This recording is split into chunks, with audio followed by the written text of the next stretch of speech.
Episode 1 The Spirit Maiden. 10 years later, the world has been changing in ways no one can truly comprehend. Missing posters litter the lampposts of a relatively clean Crystal City, yet everyone's life carrying on as usual, not really bothered by the disappearances. What all the missing people have in common is that they stayed out late at night. Rebellious teenagers who snuck out past curfew, late night clubbers, and the homeless made up 80% of the missing. And one more thing. There have been rumored sightings of an otherworldly apparition. They called her the Spirit Maiden, a ghostly girl with light brown skin and glowing blue hair that vanished as quickly as she appeared. She had become quite the urban legend in Crystal City, and the cautionary tales used to keep kids inside at night. "Beep, beep, beep, wake up, it's 10 a.m. Are you gonna sleep all day?" yelled a digital face on an AI-powered alarm clock. A young man with dark brown skin and a messy afro slowly opens his eyes as he wakes up from a deep sleep. "You're finally up, do you know how many times?" The young man throws a warm fuzzy pillow at the alarm clock, interrupting it, pushing the clock to the floor. The clock falls heavily, making a lot of noise. "Alright, Charlie, I get it, jeez." The young man's bedroom door swings open, and a tall white guy with spiky black hair wordily enters the room. "What was that sound, little bro? Are you alright?" he asks. "Yeah, I just overslept, I suppose. You don't have to be so worried about me all the time, Jax." The young man replies, "Of course I'm worried about you. You've been so different lately. You hardly ever open up, even when you're having a hard time. I just want to help. I'm your big brother, Chris," Jack says as he sits on the bed, placing his hand on the young man's shoulder. You see, 10 years ago, after he had been gravely wounded, Chris was rushed to the hospital by the agents who found him. He had suffered head trauma and lost his memories. He couldn't remember anything about himself other than his name and date of birth. He was found with a forget-me-not bead necklace around his neck, which he held on to dearly, despite not remembering anything about it. Chris was placed in the foster care of Jenny and James Augustin, and raised alongside their son Jackson, who was around 2 years older than him. Chris, despite not having his memory, was the same person he always was at heart. He was funny, extremely compassionate, and very open with people. He was a welcome member of the Augustin family, and they loved him very much. But other people just weren't able to see him that way. When Chris was in high school, he was seen as obnoxious and incredibly annoying. Being open was seen as him dumping emotional loads on people, even when that was not his intention. Chris's kindness was seen as a means to an end, yet he couldn't bring himself to stop helping others. Soon enough, rumors spread about him, rumors that hurt him. Friends he tried to make cut him off the instant they caught wind of the rumors. Whenever he tried to fall in love, it would only fuel more rumors that he just wanted something gross out of him, so he was hated even more. For the most part, almost no one believed he was genuine. Chris had 2 friends, Dave and Sandra. They were the only people in Chris's life besides his foster family who believed he wasn't what everyone said he was. Yet regardless of their care and friendship, it couldn't stop the hurt from seeping deep within him. When Chris began university, he thought it would be a clean slate, but the rumors followed, and everyone except for Dave and Sandra looked at him with scorn and disdain. Chris felt deeply isolated and became incredibly reserved and aloof. But when Chris would feel alone, he'd open a blue locket that had been given to him by Jenny Augustin and take out the forget-me-not bead necklace that was now too small to fit around his neck. Whenever he'd look at it, he'd gain faint memories of a girl he had once forgotten, followed by a splitting headache. Yet regardless of the pain, he felt comforted by the memory and was determined to remember who the girl was. He searched news articles, missing posters, and internet forums. Yet despite his efforts, he couldn't find any leads on the girl. It was almost like she never existed. Still, despite everything, Chris would never give up searching. He'd stay up all night surfing the internet for any clues he could find, and live stream games to hundreds while talking about his missing memories of the girl, hoping that someone in his chat would have a clue. Yet nothing turned up, and these late nights would cause Chris to sleep in and be late for classes, which didn't help his already tarnished reputation. "Chris?" Jack's voice pulled him back to the present. Chris blinked, realizing that he had been staring blankly at the floor. Chris replied. "I asked if you were okay." Chris looks towards his brother. His expression remains unchanged. "Yeah, I'm fine." Jack gives a sigh and stands up from Chris's bed. "As always. Well, I'm gonna head out now. Mom left you breakfast wrapped up on the dining table before she left for work.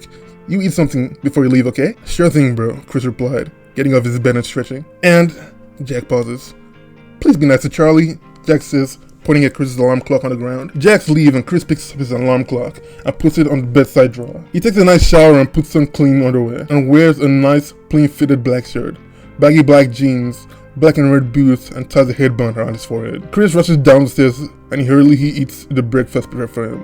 A dish of sausages, bacon, and eggs with a French vanilla coffee to wash it down. Though the coffee is a little cold now. After eating, Chris leaves the house, locking the door behind him, and runs towards Crystal City University. He runs through the city, recklessly dashing down the sidewalks and making it to the campus. He heads to the door of his sociology class that's in session, but as he reaches for the doorknob, his hand freezes. Cold sweat starts to build up on Chris's face as his hand shakes. His heart pounds and tears beat up in his eyes. He can't bring himself to open the door. He drops his hand and tries to turn away, but the door opens behind him. A female classmate of his had been excused by the lecturer to go use the restroom. The female course mate walks past Chris, who's frozen in place with his head down. "Get your act together," she says as she walks past him. "What the hell do you know?" Chris says, clapping back. Chris walks into the class with an unfriendly look on his face. Years of constant hurt caused his resting facial expression to seem very intimidating to others. As Chris enters the class, constant murmuring starts, with Chris being the topic of discussion. Late again, I see! Why don't you learn to take life more seriously? The lecturer yells, trying to school Chris. That's enough! I'm 20 years old, sir! I've been taking life more seriously, Chris snaps. He turns to his course and he pulls out his phone and shows the harassing text he has been constantly getting. I've had just about enough of all of you! You guys just can't seem to get my name out of your mouth now, can you? It seems I'm all you ever think about, huh? Well, I'm flattered. If you like me that much, just say so. Now tell me, Teach, which of us is really not taking our life seriously? Me minding my own business, or the assholes who constantly have a problem with that? Chris angrily remarks, throwing his phone to the ground with full force, breaking it. I'm just as serious as everyone else. So leave me the fuck alone, Chris says to himself as he turns around and leaves the class. Soon after, classes are over for the day, and Chris is reclining alone on the bench outside at the back of the Crystal City University Student Center in the evening, staring at the clouds. He's trying to cool off his anger when he's approached by Dave and Sandra. Chris, there you are, Sandra says, excitedly waving at Chris. Chris turns his head towards the pair. Yo, he says, as he raises one hand and waves. We've been looking for you all day, bro. There are people who have been saying pretty nasty stuff about you. Now they're painting a new picture of you, calling you some kind of violent person. Dave says to Chris, what else is new? Chris says, standing up. Chris walks with Dave and Sandra around the campus, and they're approached by a white girl with dyed pink hair. She's Chris's classmate and the girl he's had a crush on for a while. She approaches Chris faster and gets up close, and she bows her head. I saw this text you were sent. I'm so sorry that you have been getting harassed like that. I had no idea, she says, apologizing on behalf of the class. Whoa, Chris, you've been getting harassed? Why didn't you say anything to us? Dave asks Chris, worrying about him. The girl looks at Dave, trying to figure out who he is. Oh, hey Liz. This is Dave and Sandy. They're my friends, Chris says, introducing them. Oh, so you do have friends, Liz says in shock. Well, that's kind of condescending, Chris mutters. Sandy, Dave, I'm Liz. Liz introduces herself. Oh, we know, Sandra says with disinterest. Chris talks about you like a lot, Dave answers. Now why would he go and say that? Chris yells at Dave. He does? Liz says, as she puts her hand over her mouth in surprise. Liz looks at Chris and smiles, then she unzips her backpack. I picked this up for you when you left class. I've been meaning to return it to you. Liz hands Chris's broken phone back to him. Oh, thanks, Chris says, gratefully. I gotta go now. It was nice talking to you, Chris, Dave, Sandy. Liz says as she leaves for the student center. I don't like her. I don't like her at all, Sandy remarks. Oh, she's not a bad person. She's generally hardworking, and we kind of got along in class. She sits next to me, and we'll always have something interesting to talk about. It was the only thing that made classes worth going for me, Chris says, trying to make Sandra understand. As Chris puts his phone in his backpack, he notices Liz's purse on the floor. He's accompanied by Sandra and Dave as they search the student center, looking for Liz to return her purse. They hear Liz's voice coming down from an empty narrow hallway on the second floor of the student center. Can you believe that guy? Chris turns the corner, his eyes wet in shirk and his stomach turns. Embracing the arm of a guy is Liz. She's resting her back against his chest while locking an embrace. They don't notice Chris as they're facing away from him. Liz turns to the guy and says, Your girl was right. He does like me. That bastard has some nerve having eyes for my girl, the guy says, hugging her tightly. Don't worry about him, Arnold. I wouldn't be caught dead with someone like him. I have standards. Liz replies. That's my girl.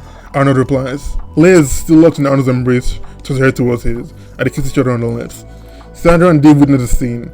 Chris stands frozen in place, his heart beating hard. Dave turns to Chris and puts his arm over his shoulder. I'm sorry, Chris. Are you okay?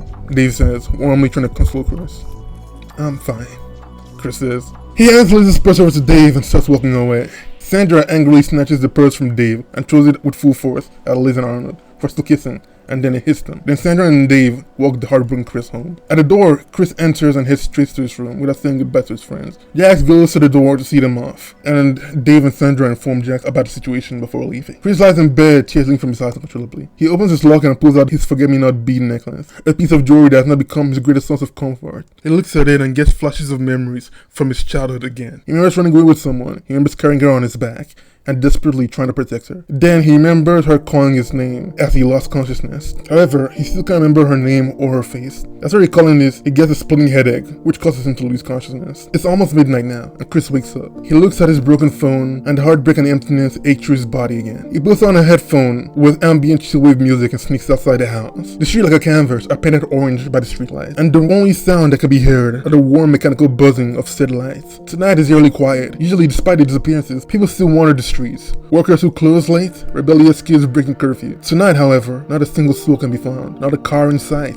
Perhaps the fear of going missing got to them. Chris walks an empty road in hopes of clearing his head. He briefly recalls the alleyway where he was knocked out 10 years ago and wanders the city hoping to find that alleyway. But without any leads, he's just wandering aimlessly. However, he's not the only person wandering the city in search of something. Chris ends up in an empty open road, and as he looks up, he sees an otherworldly apparition floating in the air. She descends before him, levitating just above the ground. She stares at him, but Chris isn't scared at all. Her very presence feels familiar, but foreign at the same time. Chris is stunned and mesmerized by her ethereal beauty. She has light brown skin and long glowing blue hair and bright purple irises. She stares at him, smiles, but disappears soon after. Chris heads home immediately, and he heads to bed. In the morning of the next day, Chris gets up earlier than usual. He freshens up, puts on a nice fit, and heads to Crystal City University Student Center to wait for Dave and Sandra. Dave and Sandra approach, see Chris, and are surprised to see him on campus so early. Morning, Chris. Are you feeling any better? Sandra asks. I'm fine now. Thanks for asking, Chris responds. Are you just saying that, or are you actually fine? Dave asks, giving Chris a concerned look. I'm fine, promise, Chris says with a soft smile. Well, if you say so, Dave says, backing off. Do you know how long it's been since I've seen you smile? I kinda missed it, Sandra says with a big smile on her face. Chris turns to Dave and Sandra, and he puts his right hand on Dave's shoulder, and his left hand on Sandra's, and says, You won't believe what I encountered yesterday. I saw her, the spirit meeting everyone has been talking about. She's real. Sandra looks at Chris with concern and says, You went out at night? You know how dangerous that can be. If you went missing, I don't know what I'd do. Chris puts his left hand on Sandra's head. Sorry for making you worry. I just had to go out and clear my head, you know? But while I was out, I saw her. I really did. Chris says, patting Sandra's head. What was she like? Did she see anything? Dave asks, incredibly intrigued. Well, not really. She just kind of looked at me and smiled. Then she disappeared, just like the urban legends. Chris replied, You have to be more careful, Chris. She could have been dangerous. Sandra said with concern. Well, I don't think she is, though. When I looked at her, she felt familiar to me, Chris replies. Well, that doesn't give me much reassurance. You've always been too trusting, Chris, Sandra says, taking Chris's left hand from her head and holding it in her hand. No, I'm not, Chris says, looking away. Yes, you are. And you said she felt familiar.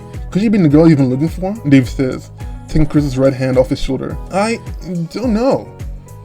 She does look like she'd be around the same age as her now, but I don't know, Chris replies. Maybe you need to find her again. Then you can ask her for yourself, Dave suggests. David, don't give him any ideas! Sandra yells at Dave. Sheesh, I'm sorry.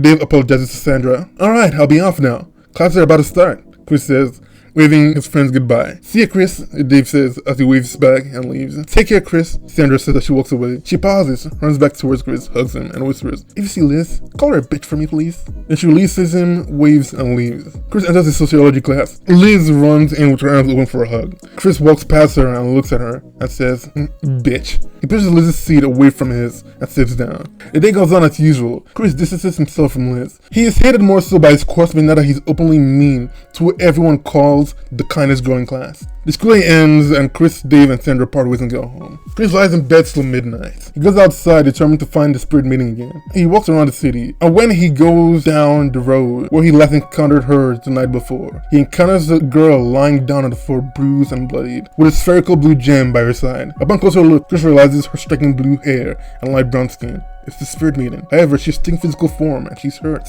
Chris gently and carefully carries her in his arms. He sees the spherical blue gem and tries to pick it up for her, but upon touching it, it seems to react to him. The gem disintegrates into glowing blue dust and fits into Chris. He's a little confused, but he doesn't spend too much time pondering what just happened. He carries the spirit maiden back home and lays her on his bed. He quietly looks around the house for the Augustine's first aid kit, and when he finds it, he tries to treat her wounds. He takes a small plastic basin and fills it up with warm water. He soaks a clean cloth in the water and gently cleans the girl's dirty and bloody body with it. He takes rubbing alcohol and puts it on a piece of cotton ball, rubs on the girl's wound and bruises, which causes her to flinch. Chris takes out a black hoodie from his closet. Then he goes towards the unconscious girl and takes off her bloody clothes and covers her with his duvet. He takes her bloody shirt and the water basin and a now stained cleaning cloth and goes to the laundry room. He puts the clothes on the cleaning cloth in the washing machine, adds detergent, and starts the machine on a normal wash cycle. He takes the basin to the bathroom and dumps the dirty water in the toilet and flushes it down before filling up the basin with clean, warm water and taking the basin to his room. He can't find a spare cleaning cloth, so Chris takes one of his clean shirts, he dunks it into the water and removes the duvet, wiping off the spirit maiden's body while looking away, trying not to be inappropriate. He takes the black hoodie he had set aside and dresses her in it. He carries her off his bed,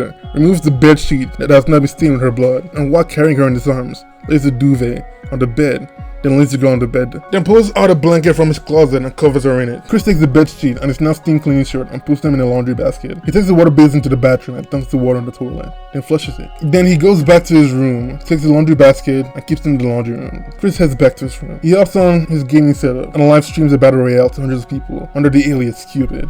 He streams all night while watching over the strange girl on his bed.